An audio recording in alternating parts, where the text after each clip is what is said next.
লালাখাল লালাখাল সিলেট জেলায় সীমান্তবর্তী এলাকা জৈন্তাপুর উপজেলায় অবস্থিত।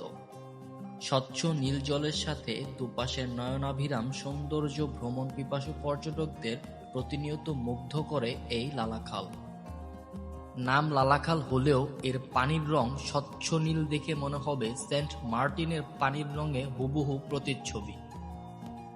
এই লালাখালকে আমরা বাংলার এক টুকরো মালদ্বীপও বলতে পারি।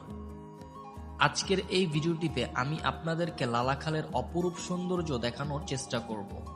সেই সাথে সিলেটের হরিপুর উপজেলায় অন্যতম আগুন পাহাড়ও আপনাদেরকে দেখানোর চেষ্টা করব। এই ভিডিওটিতে আজকের ট্যুরে সম্পূর্ণ একটি ভ্রমণ গাইডলাইন আশা করি আপনারা পেয়ে যাবেন। লালাখাল আসতে হলে আপনাদেরকে প্রথমে আসতে হবে সিলেট শহরে।